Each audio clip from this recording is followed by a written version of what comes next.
नमस्कार, मैं चिरंजीवी सुवेदी। आज आप सभी के सामने फिर से उपस्थित हूँ चतुर्भाव के शुभ योग को लेकर। जैसे कि आपको पता है कि चतुर्भाव से को हम माता, वाहन और पाताल भी कहते हैं।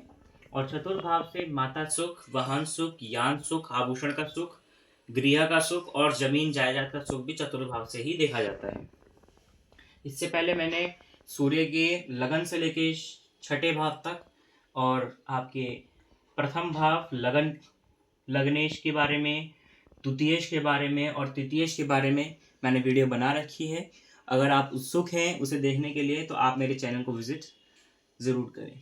तो हम शुरू करते हैं। इसका एक श्लोक है, पातालेश सरासो शुभखचरितो भाग्यनाथेन युक्त श्यामन्तस्या तक्षेच्छुरसुरपति गुरुणा वाहनस्थस्थनुष्ठ संदृष्टो राजपूज्य हि विगादीश्वरो लाभस्थानो यानम पश्चनराणम नीवभिमतम वाहनानम प्रदत्ते।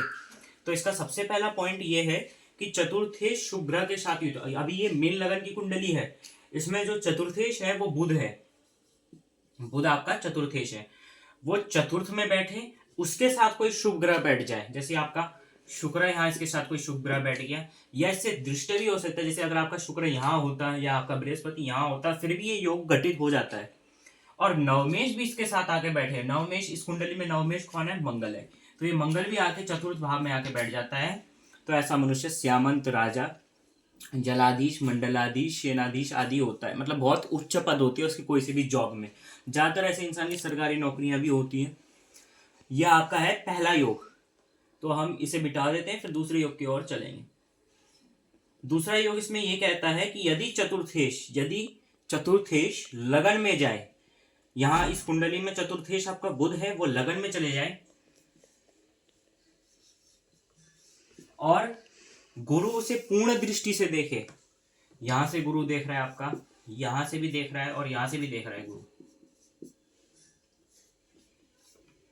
या इसके साथ युक्त हो जाए, तो ऐसी स्थिति में मनुष्य काफी वाहनों का, काफी घर का, काफी संपत्ति का मालिक होता है। और तीसरा योग इसमें बताया जाता है कि यदि चतुर्थेश 11वें घर में हो, मतलब आपका जो चतुर्थेश हो 11वें घर में चले जाए। यहाँ चतुर्थेश कौन है? बुध है, और वो 11वें घर में चले गया, उसे गुरु पूर्ण दृष्टि से देखे, यहाँ गुरु बैठ जाए या आपके यहाँ गुरु बैठ जाए, ऐसी स्थिति में मनुष्य को अभिष्ट वाहनों की प्राप्ति होती है। और इसका जो लास्ट वाला श्लोक है, इसमें बताया गया है, मतलब लास्ट वाली लाइन इसका ये बताया गया है कि चतुर्थेश चतुर्थ में हो।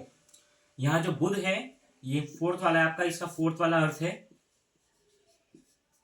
कि चतुर्थेश चतुर्थ में हो। मतलब मानिए यहाँ चतुर्थेश बुध सोग्रिय है और वह गुरु को देखे या गुरु उसे देखे। मतलब चतुर्थेश या तो गुरु को देखना चाहिए या गुरु को चतुर्थेश को देखना चाहिए। जैसे यहाँ गुरु बैठ गया तो गुरु ने चतुर्थेश को देख लिया। तो लास्ट वाला क्या कहता है कि चतुर्थेश चतुर्थ में हो और गुरु से दृष्ट हो या चतुर्थेश गुरु को दृष्ट करे, तो ऐसी कुंडली में भी मनुष्य को काफी वाहनों का और आपके आभूषणों का, माता का और जमीन जायदाद का काफी सुख होता है। अब हम चलते हैं कि अकस्मात गृह प्राप्ति के योग कुंडली में कैसे होते हैं। मतलब आपके घर आपने जैसे कि कम पैसों में खरीदा, लेकिन 2-3 साल में उसका रेट ज्यादा बढ़ गया, या आपने कोई भी जमीन आदि खरीदी उसका रेट जल्दी बढ़ गया, या आपको अचानक कोई घर की प्राप्ति हुई है अच्छी जगह से कम रेट पे, फिर आपने बेचते वक्त वो ज्यादा पैसे में पड़ गया। तो ऐसा योग कुंडली में कैसा बनता है कि गृह का सुख, इस स्वक्षेत्र कैसे होता है। तो इसमें एक श्लोक होता है, स्वक्षेत्रे तुर्यनाथस तनुपति सहित स्याद अकस्मात गृहाप्ति, कि सात अकस्मात गृहाप्ति सौहार्द्यम व सुहृद बृश्चरी गृहच्छेद गृह लाभश्च योग यावंत पाप खेट धन दशमा प्रांत्या पैंतृक चित्रिकस्थ युक्त तत्प्रमाण जलन अवशदता क्लेशदा स्वीट गृहानु। कि चतुर्थेश युक्त लग्नेश स्वक्षेत्र में हो। लग्नेश आपका यहाँ गुरु है और यहाँ आपका चतुर्थेश बुध है। ये दोनों एकत्रित होके चतुर्थ भाव में जाके बैठ जाए,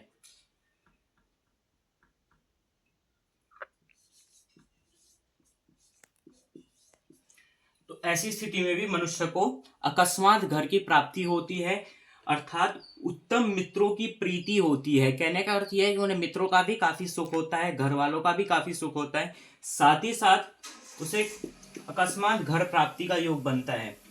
दूसरे ये बोल रखा है कि लग्न युक्त चतुर्थेश स्वक्षेत्र में ना हो। इसमें अभिष्ट योग भी बनते हैं, गंदे योग भी बनते हैं कि आपको घर की प्राप्ति नहीं हुई, आपने कोई घर बनाया, वो आपका नीलामी में चले गया या आपको वो घर बेचना पड़ गया किसी कारणवश, तो कैसे होता है कि लग्नेश युक्त चतुर्थेश, यही बुध और गुरु अगर यहां बैठे,